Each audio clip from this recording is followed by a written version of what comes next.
성자 하나님이십니다.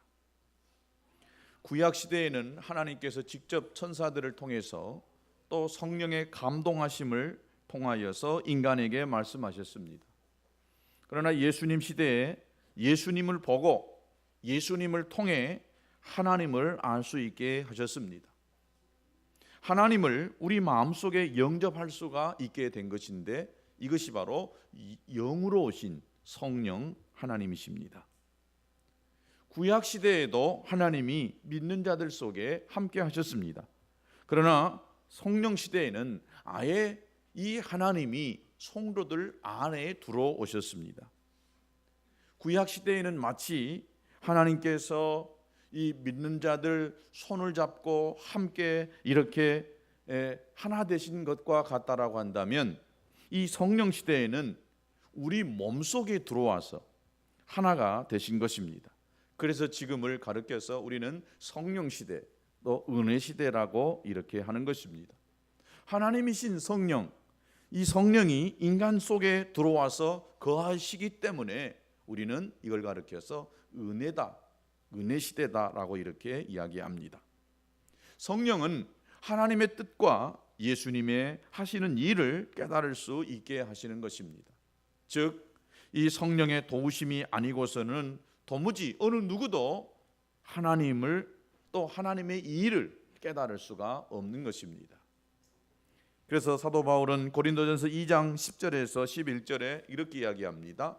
성령은 모든 것 곧 하나님의 깊은 것까지도 통달하시느니라.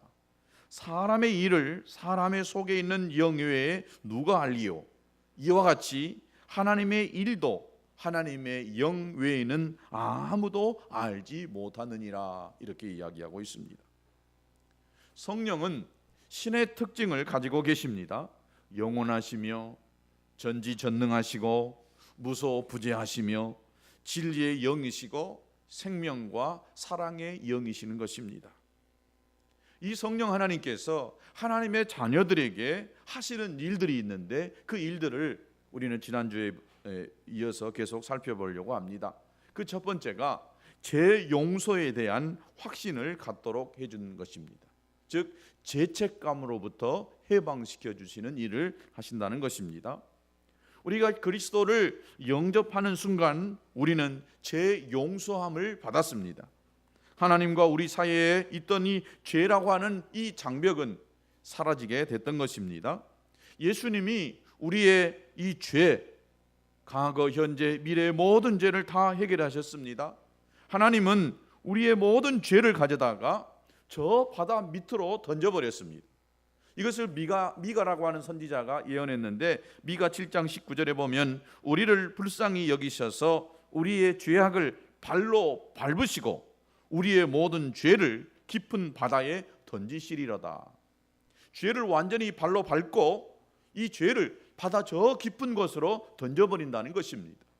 즉, 우리가 가지고 있는 이 죄로부터 완전히 해방시켜주는 일을 주님이 성령이 하시겠다라고 하신 것입니다.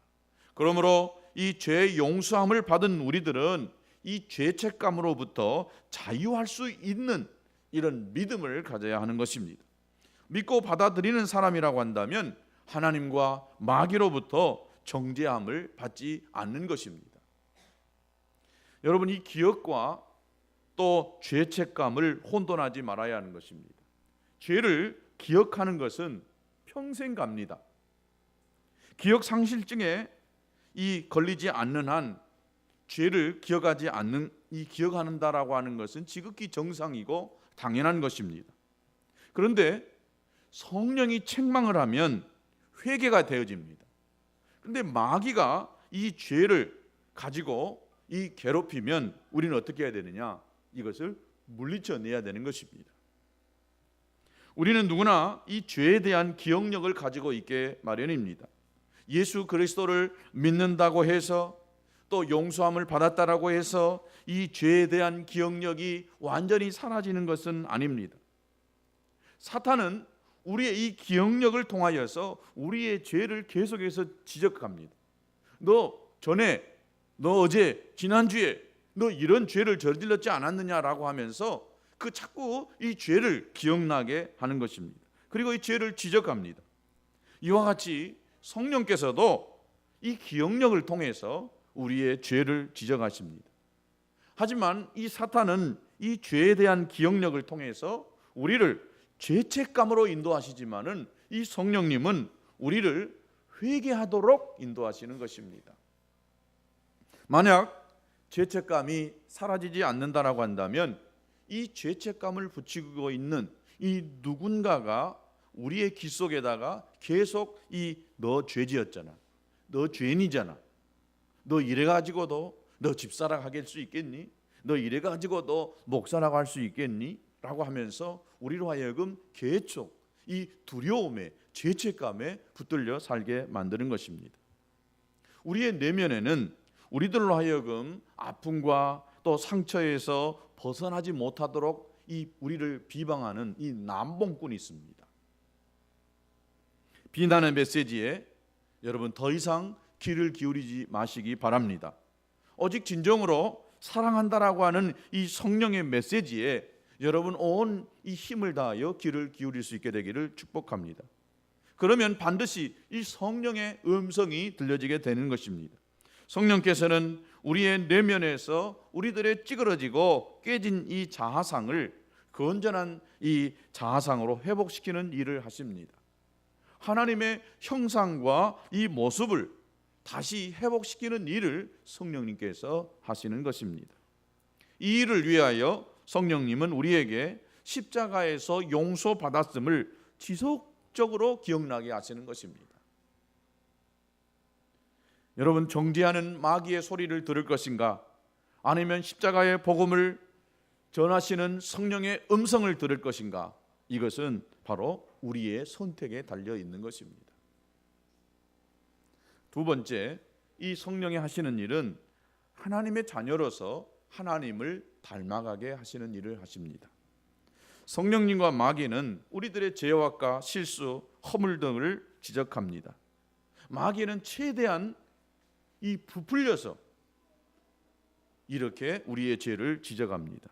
그러나 성령께서는 우리의 죄를 최소한 줄여서 아주 작게 그 죄를 지적하시는 것입니다. 성령께서는 우리가 하나님 아버지와 더욱 견고한 이 가족 관계에 들어가도록 하기 위해서 죄악에서 우리를 깨끗이 씻어내며 거룩하게 하시는 일을 하시는 것입니다. 그래서 오늘 이 본문 14절과 15절에 보면 무릇 하나님의 영으로 인도함을 받는 사람은 곧 하나님의 아들이라. 너희는 다시 무서워하는 종의 영을 받지 아니하고 양자의 영을 받았으므로 우리가 아빠, 아버지라고 부르짖느니라. 우리가 바로 하나님의 영으로 인도함을 받는 하나님의 아들이 되어졌다라고 하는 것입니다. 하나님의 영으로 인도함을 받는 사람은 누구나 다 하나님의 자녀인 것입니다. 그래서 우리는 그 영으로 하나님을 아바, 아버지다라고 이렇게 부르는 것입니다. 바로 그때에 그 성령이 우리의 영과 함께 우리가 하나님의 자녀인 것을 증언하시는 것입니다. 즉 자녀이면 상속자이기도 한다는 것입니다. 우리가 이 그리스도와 함께 영광을 받으려고 그와 함께 고난을 받으면 우리는 하나님의 상속자요 그리스도와 더불어서 공동 상속자인 것입니다. 그렇다고 한다면 우리가 하나님의 자녀인 것을 어떻게 알 수가 있느냐? 성령께서는 우리가 하나님의 자녀로서 하나님 아버지의 마음을 담게 하시는 것입니다. 부모들은 다 달라요. 엄마, 아빠 생김새가 다릅니다. 그런데 그 자녀들을 보면은 엄마도 닮고 아빠도 닮고 어느 한쪽만 닮는 것이 아니라 이 엄마, 아빠 동시에 이렇게 닮는 것을 보면은 우리가 너무 신기하고 놀랍습니다. 어려서는 아빠를 닮은 것 같은데 커가면서 엄마를 닮아갑니다. 즉 엄마도 닮고 아빠도 이렇게 닮아가고 있다는 것입니다. 심지어 이 정상적인 이 부부라고 한다라고 한다면 이 남편과 아내가 긴 세월 이렇게 함께 지내면서 서로를 닮아갑니다. 많이 오랫동안 함께 산 사람일수록 두 사람을 보면 닮았다라고 이렇게 여겨집니다. 서로의 취미 생활이 비슷해진다든지, 또 음식에 대한 이 맛이 비슷하게 닮아간다든지, 또 어떤 습관들도 거의 가르치지 않았는데도 부부가 거의 같아져요. 바로 하나님과 함께 동행하는 살다 보면 성령님이 우리의 모습을 하나님 형상으로, 모습으로 닮아가게 한다는 것입니다. 그래서 성령께서는 우리 마음에 거하시면서 우리가 하나님 아버지의 마음을 닮아가도록 하시는 것입니다. 성령으로 충만하면 성령의 열매를 맺어 예수 그리스도를 닮아가게 하는 것입니다. 그래서 빌립보서 2장 5절에 보면, 빌립보서 너희 안에 이 마음을 품으라 곧 그리스도 예수의 마음이니, 우리 안에 바로 예수의 마음이 이 품어지게 된다는 것입니다. 또 갈라디아서 5장 22절에 보면 이 성령의 열매는 사랑과 기쁨과 이 평화와 인내와 친절과 선함과 신실함과 온유와 절제, 이 9가지 열매를 성령님께서 우리 안에서 자꾸 이렇게 맺어가게 한다는 것입니다. 물론 우리가 즉시 완벽하게 되는 것은 아닙니다. 예수님이 믿고 성령이 내 안에 오셨다고 해서 내가 예수님처럼 또 하나님의 마음을 가지고 이렇게 살아가는 것이 아닙니다. 그러나 시간이 지나면서 변화가 찾아오게 되는 것입니다. 즉 성령님께서는 우리가 하나님 아버지의 가족으로서 또 하나님 아버지를 닮아가도록 이 하는 일을 하게 된다는 것입니다. 세 번째, 이 성령님이 하시는 일은 하나님과 친밀감을 갖게 해주시는 것입니다. 하나님께서는 우선적으로 우리와 이 가족관계를 만들어냅니다. 그래서 하나님을 아버지라고 부르고 우리가 그분의 자녀가 되는 이 가족관계를 만들어내는 일을 합니다. 그런데 이 성령님은 이 가족관계에서 머물러 있지 아니하고 그보다 더 깊은 인격적인 이 관계를 맺어가게 한다는 것입니다. 이것을 영어로 보면 relationship과 이 fellowship이라고 하는 이 단어를 통해서 설명할 수가 있을 것 같습니다. 우리 영어 선생님이 계시는데 제가 잘 설명하고 있는지 모르겠습니다. 이 relationship이라고 하는 것은 인간관계, 이 두 개 다 fellowship도 다 인간관계를 이야기하고 있는 이 단어인데, 이 가족관계, 여기에 머물러 있는 것이 relationship이라고 한다면, 이 fellowship은 이 만들어져 가는 관계, 이 함께 이 배를 타고 또 고난도, 고통도, 어려움도 함께 만들어가는 이런 관계가 이 펠로우십 관계인데, 성령님이 하나님과 우리하고 관계에서 이 아버지와 이 부모 자식 간의 이 관계에서만 머무르게 하는 것이 아니라 더 깊은 차원으로, 즉 친구와 같이. 여러분, 이 친구는 부모에게 말할 수 없는 이 비밀들, 애롭고 쓸쓸할 때 누구를 찾아가냐? 대부분 마음이 잘 통하는 친구를 찾아갑니다. 친구를 찾아가서 친구에게 내 속마음을 막 털어놓습니다. 그러니까 이 친구와 같은 이런 관계를 맺게 만든 분이 바로 이 성령님이신 것입니다.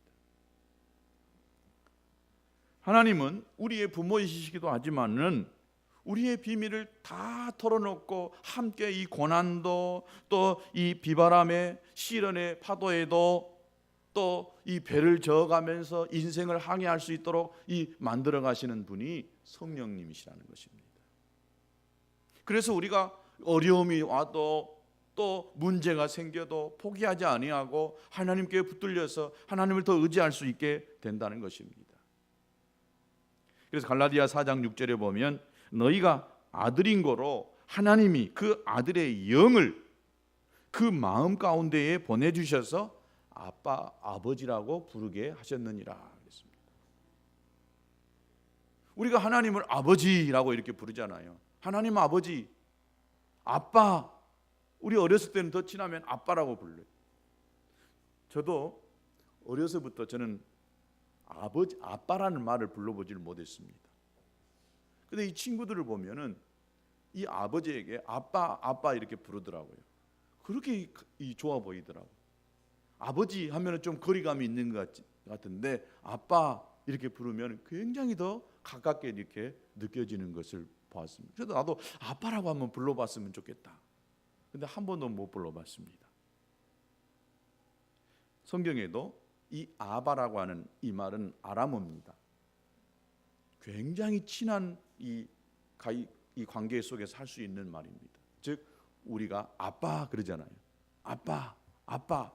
아버지라는 것보다도 아빠 하면은 왠지 더 가까워지고 친해지는 느낌입니다. 그런데 이 구약에 하나님의 말씀을 받았던 이 모세도 하나님을 아버지라고 한 번도 부르지를 못했어요. 구약 시대에는 하나님을 아버지라고 부를 수 있는 단어가 없었습니다. 그래서 하나님을 야훼, 아도나이, 여호와 이런 식으로 이렇게 부를 수밖에 없었습니다. 그런데 이 하나님하고 그렇게 가까웠던 이 다윗, 하나님과 마음이 합했던 이 다윗 있잖아요. 이 다윗도 아버지라고 불러보지를 못했어요. 또 이 성령의 이 불을 당겼던 하나님의 이 불을 하늘에서 내리게 했던 이 엘리야 선지자도 하나님을 아버지라고 부르지를 못했습니다. 그런데 이 아빠라고 부르는 이 말을 예수님이 처음으로 했습니다. 바로 신약 성경에 여기서 아바라고 하는 이 단어가 등장하게 되는데 굉장히 아주 친밀한 관계 속에서 할 수 있는 말이었습니다. 이 아빠라고 하는 말은 사회적, 정치적 이 신분과 또 손실과 이득을 따지는 이해 관계를 초월하는 아주 친밀한 관계에서만 할 수 있는, 부를 수 있는 말이 바로 이 아빠라고 하는 이야기입니다. 득실을 따지고 계산하지 않는 이 순수한 사랑의 관계에서만 이 단어를 사용할 수가 있다는 거예요. 여러분이 자식들 언제 부모한테 돈 맡겨놨는지요? 왜나 아빠 돈 내나? 뭐 살라니까 돈 줘? 응? 꼬라지는 다 부리면서 아빠가 한 번 말하면 속이 칵 뒤집어져 가지고 그럴 수가 있냐고. 이게 왜 그러겠냐? 아버지하고 딸의 관계, 아버지와 아들과의 관계이기 때문에 가능합니다. 여러분 다른 사람한테 가서 돈 10,000원 주라고 해보세요. 누가 주는가? 아무리 친한 사람이라도요 10,000원 그냥 안 줍니다. 그런데 이 부모 자식 간에는요 이득, 손실을 따지지 않습니다. 그냥 퍼부서 줘야 되고 달라고 하면 달라는 대로 다 줘야 되고 꼬라지 내면 꼬라지 다 받아줘야 됩니다. 그러다 화나면 한마디 하면은 피 꼬라불고 그래도 또 받아줘야 되고 또 용서해 주는 이 관계가 바로 이 부모 자식 간의 관계인 것처럼 하나님과 우리와의 관계가 그런 것입니다. 여러분 하나님이 우리의 죄를 생각하고 우리가 하나님 앞에 한 모습을 생각하고 우리를 버린다 하면은요 몇백 번도 몇천 번도 버려도 우리가 타당합니다. 그런데 우리가 죄 짓고서 또 잘못했으면 또 하나님 앞에 나가서 하나님 나가 또 이런 잘못했어요.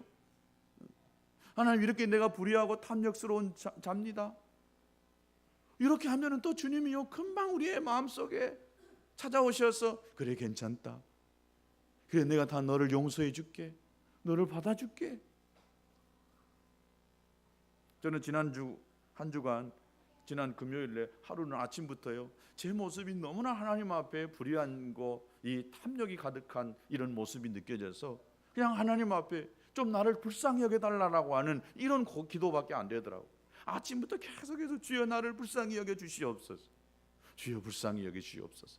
제가 운동을 하면서도 주님 불쌍히 여겨 주세요. 옆에 있는 분 뭔 소리요? 하여튼 나는 그런 소리가 있습니다. 주여 나를 불쌍히 여겨 주세요. 하나님이 나를 불쌍히 여겨주지 아니하시면 도저히 내가 하나님 앞에 설 수도 없을 것 같아요. 그렇게 죄악으로 이 탐욕으로 가득 차 있는 이 모습이 느껴져서 하나님이 나를 불쌍히 여겨주셔야만 내가 하나님 앞에 나갈 수 있을 것 같아요.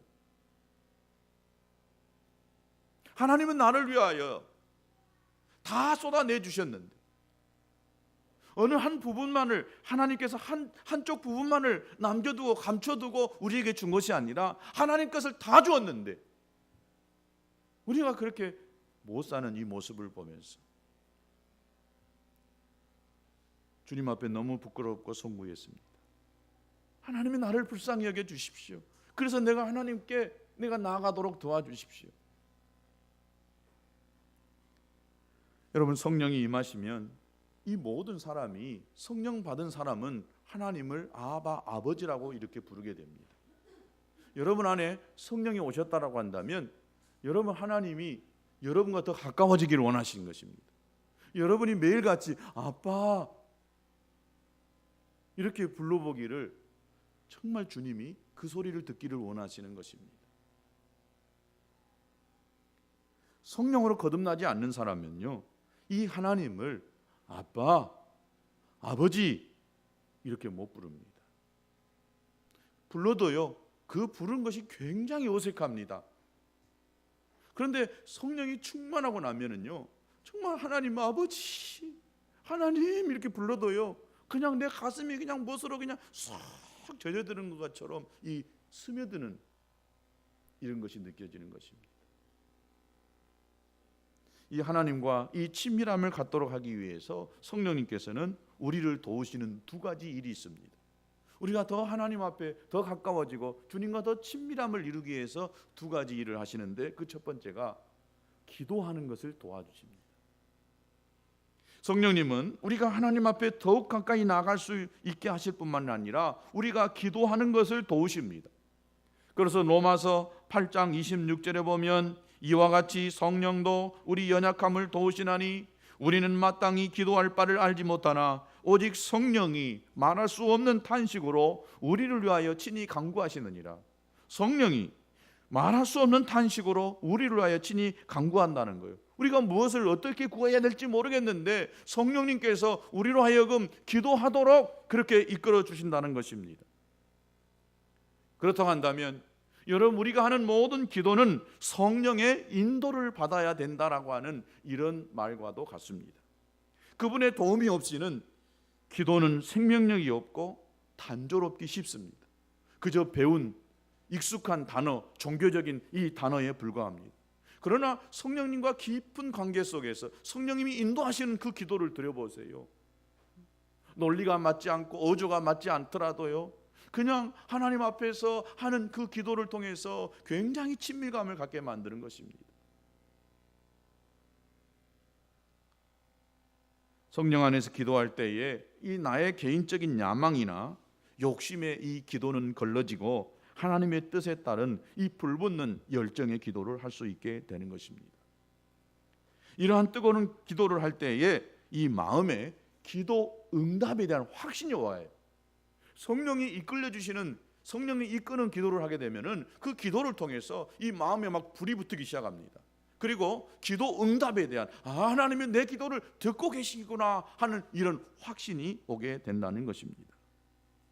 그래서 우리가 기도할 때에 마음을 열고 성령님께 의탁해야 됩니다. 그리고 그분이 내 기도를 이끌어 주시도록, 그런 기도를 드리기 시작하면은 하나님의 임재를 느끼기 시작합니다.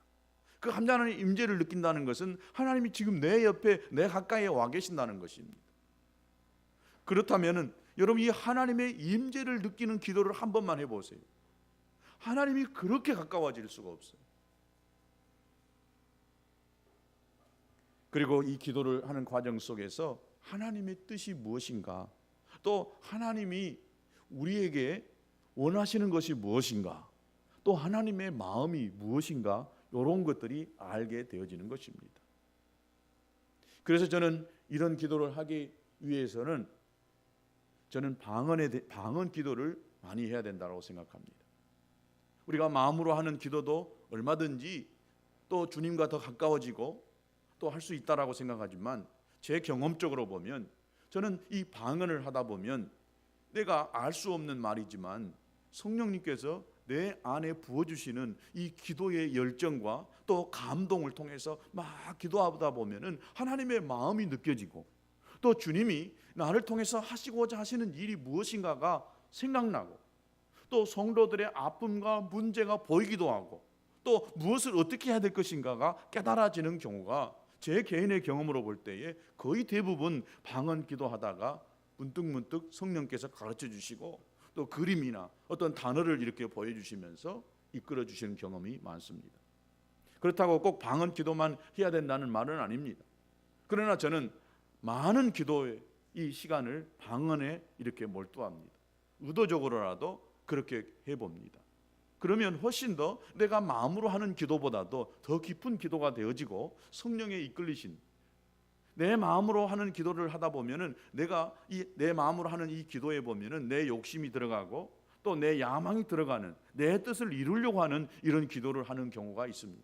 그러나 영으로 인도하는 이 기도를 하다 보면은 거기에서 이런 것들이 다 걸러집니다. 그리고 내 영의 이 깊은 곳에 와 계시는 성령님이 이끄시는 그 기도를 통해서 하나님과 나와의 관계가 더 가까워진다는 것입니다.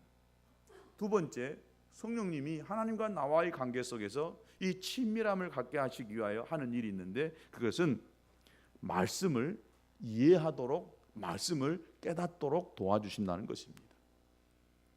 에베소서 1장 17절에 보면 우리 주 예수 그리스도의 하나님 영광의 아버지께서 지혜와 계시의 영을 너희에게 주사 하나님을 알게 하시고, 지혜와 계시의 영, 성령께서 우리로 하여금 하나님을 더 알아가게 한다는 것입니다.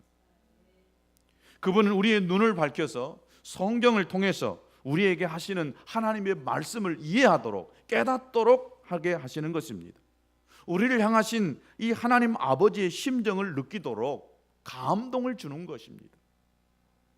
여러분, 읽은 성경이 하나님의 성령께서 내 마음 가운데에 빛을 비춰주시는, 즉 성령의 이 조명하심이 있다 보면은 이 말씀이요 그냥 막 살아서 움직이는 것 같은, 내 가까이에서 내 귀 속에다가 이렇게 확성기를 대고 들려주시는 이런 것 같은 이 느낌을 받을 때가 있습니다. 앉아서 여러분 설교를 듣는 여러분에게도 성령님께서 여러분의 귀를 열게 하시면 이 말씀이요 그냥 가슴에 그냥 팍팍 오는 이런 경우가 있습니다. 지금 저것이 무슨 말인가? 또 성경을 읽어도 무슨 뜻인지 이해가 안 되고 도무지 알 수 없는 이런 것들 있잖아요. 이것은 지식이나 과학이나 어떤 논리를 많이 가진다고 해서 이 성경을 알 수 있는 것이 아닙니다. 일자무식이 아무것도 배우지 못했더라도 여러분, 하나님의 성령께서 그 마음속에 깨달음을 주시고 또 하나님의 말씀이 이 조명시켜주면, 조명되어지면은 이 말씀이 이해되고 깨달아지는 거예요. 그러면 이 말씀이 꿀처럼 달아지고 하나님의 말씀을 들을 때에 힘이 생기고 용기가 세워지고 어떤 결단들을 할 수 있게 된다는 것입니다. 바로 이게 성령님이 하시는 일입니다. 네 번째, 이 성령님이 하시는 일은 하나님의 사랑을 알게 해주시는 것입니다. 로마서 5장 5절에 우리에게 주신 성령으로 말미암아 하나님의 사랑이 우리 마음에 부은 바 됨이니, 하나님께서 우리에게 주신 성령으로 하나님의 사랑을 우리 마음속에 부어주셨다라고 하는 거예요.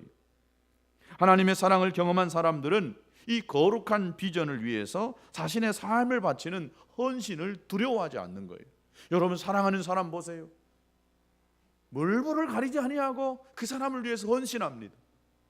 많은 것을 주면서도 아까워하지 않습니다. 다 내놓으려고 합니다. 결국엔 나중에요 자기가 가지고 있는 목숨까지도, 장기까지도 다 내놓아서 그를 위해서 헌신하게 되는 것입니다. 바로 이 사랑을 알게 하시는 것, 이것은 바로 성령님의 하시는 일입니다. 요즘은 서로에 대한 친밀감은 원하지만은 서로를 향한 헌신은 두려워합니다. 그래서 처음에 결혼하고 나서도 서로 각기 통장을 따로 갖고 또 네 것 내 것 이렇게 확실하게 구별합니다. 서로를 위해서 헌신하지 아니하는 가운데에 친밀해지려고 합니다. 그러다 보니까 서로에게 상처를 주고 받습니다.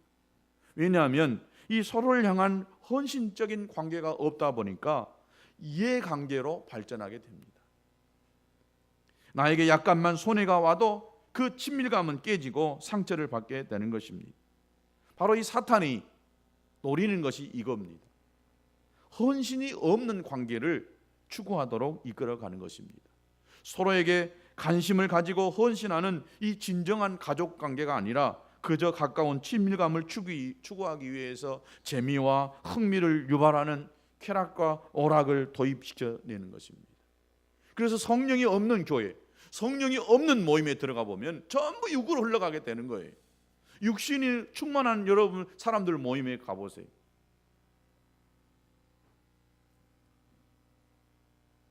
저는 뜻하지 않게 어제 예수님이 없는 사람들과 시간을 좀 많이 보냈습니다. 내 나름대로는 몇 가지 목적이 있어서 갔지만 이름만 되면 다 알 수 있는 이름 있는 분이었습니다.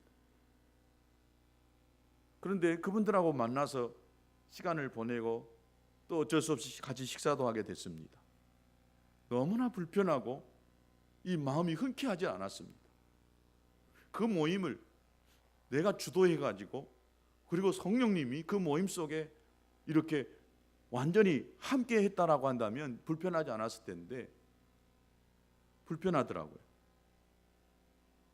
재미는 있고 흔쾌하고 또 그분들이 아주 비싸고 맛있는 음식을 대접해 주었지만은 그 있는 그 시간이 그렇게 도움이 안 됐어요.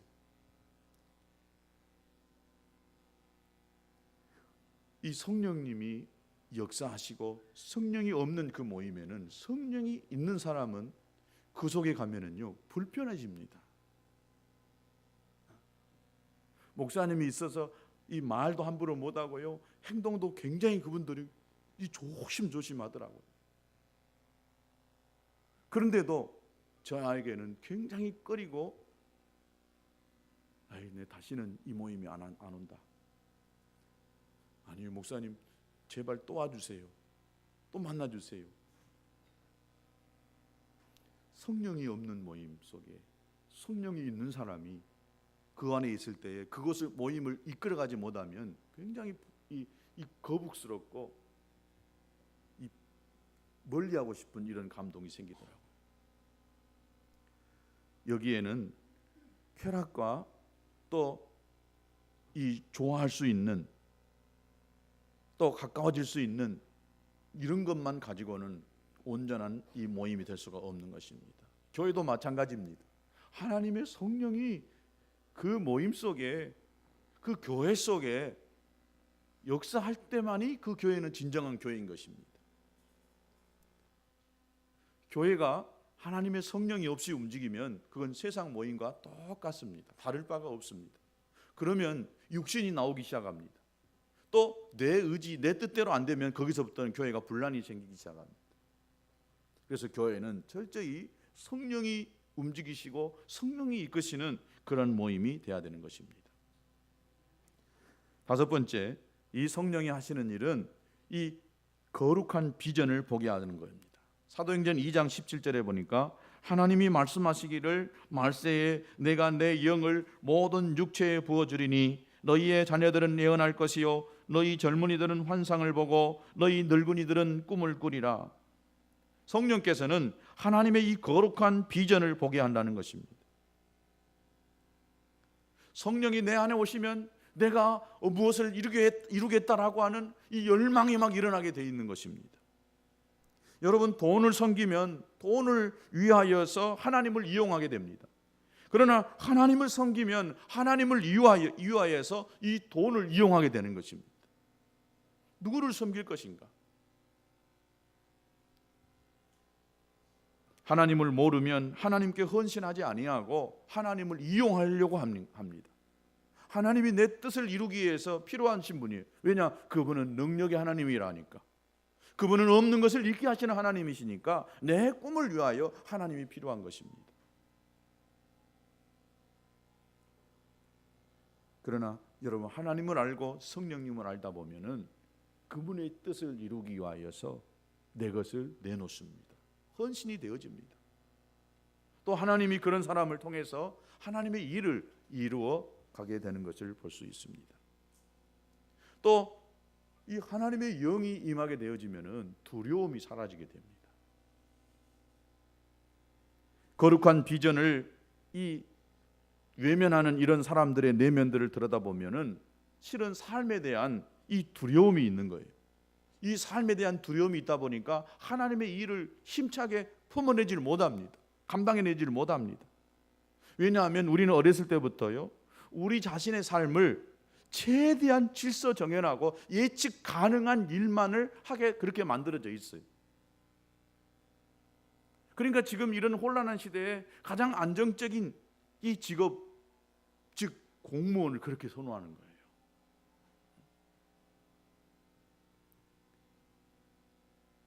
예측이 가능하고 그렇게 위험스럽지 않는 것이니까. 우리는 항상 이 결과를 미리 예측하고 살고 싶어 하는 거예요. 그러면 대단한 성공을 많이 이룰 수 있을런가도 모르겠지만 여러분, 큰 실패도 겪지 않을 수 있습니다. 그러나 우리가 두려워하기 때문에 더욱 안전한 길을 선택하려고 하는 이것이 하나님의 비전을 이루어내지 못하게 하는 것입니다. 여러분, 하나님이 주시는 비전은요, 눈에 보이지 아니하고 손에 잡힌 바 되지 아니하지만은 하나님이 우리 속에 비전을 주게 되면은 열망이 막 일어나고요, 물불을 가리지 않게 돼 있는 것입니다. 여러분 안에 하나님이 주신 비전이 생겨질 수 있게 되기를 축복합니다. 마지막 6번째, 이 성령님은 은사를 나누어 주시는 것입니다. 여러분, 가족 간에도 서로 하나 되어 닮아가지만 그 속에는 다양함이 있어요. 두 아이가 엄마 뱃속에서 태어납니다. 그런데 다 달라요. 또 쌍둥이로 태어나도 불과 몇 분 차이로 태어난 그 아이라 할지라도 그 아이가 다릅니다. 왜 달라요? 하나님이 다 각자 다르게 만들었어요. 똑같은 사람은 한 사람도 없이. 바로 이 성령님께서는 각 사람에게 필요한 이 은사들을 주어가지고 그 은사를 통해서 주님의 몸인 교회를 세우게 만드는 것입니다. 이 은사를 통해서 내가 내 일을 이루고 나의 의를 드러내는 것이 아니라 하나님이 주신 그 은사를 통해서 하나님의 몸인 이 교회를 세우려고 하나님이 은사 주신다는 거예요. 그래서 고린도전서 12장 7절에 보면 각 사람에게 성령을 나타내심은 유익하게 하려 합니다.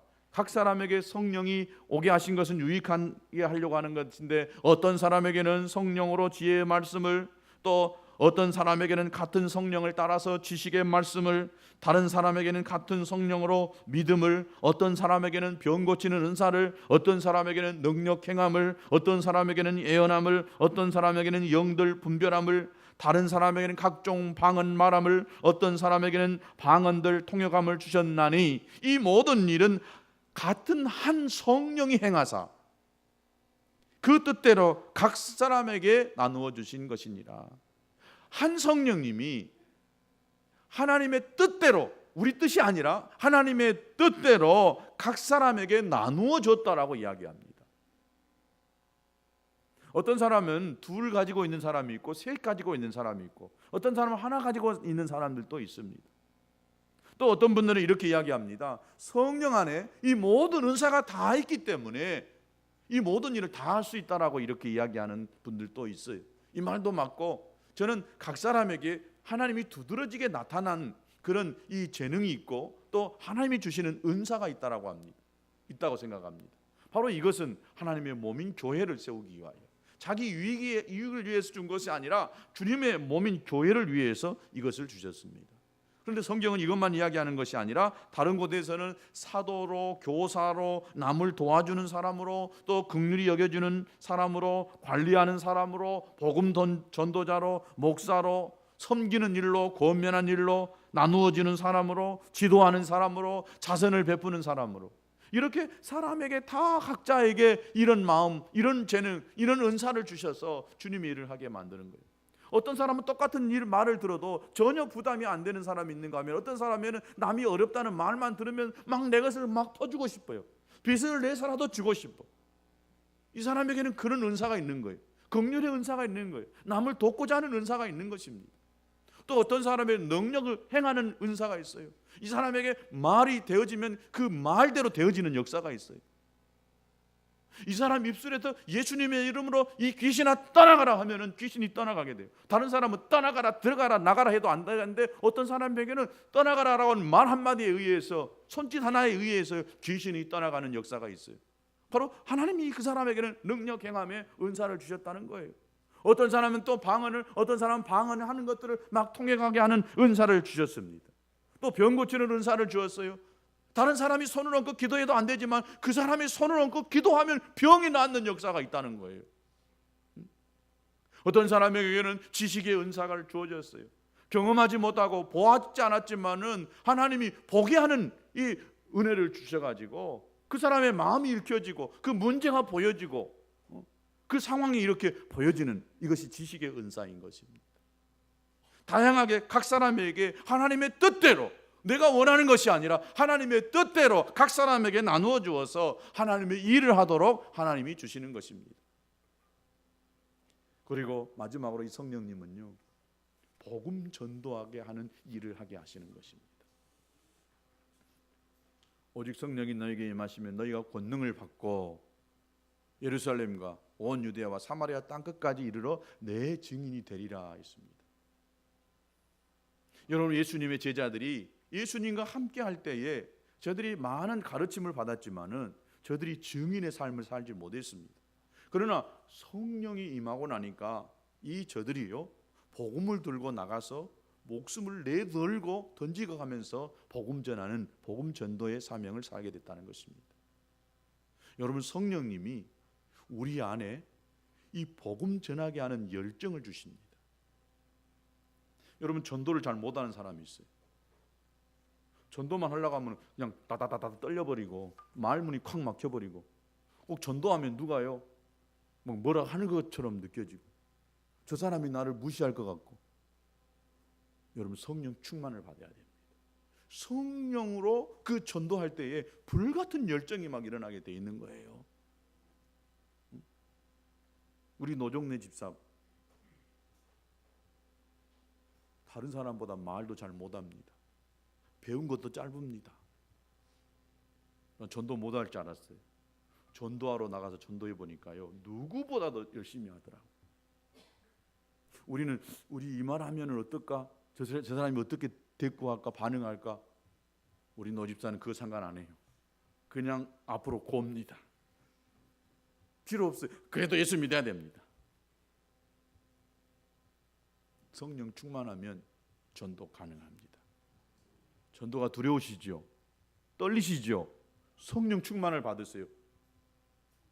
기도하기 전에, 전도하러 나가기 전에 충분한 기도를 해보세요. 이 마음 안에 전하고자 하는 열정이 막 생기는 거예요. 저와 여러분 모두에게 성령님이 부어주시는 이런 놀라운 은혜가 있음으로 인하여서 우리보다도 더 뛰어난, 우리가 할 수 없는 일을 가능하게 하시는 하나님과 함께하는 이런 삶을 살 수 있게 되기를 축복합니다. 오늘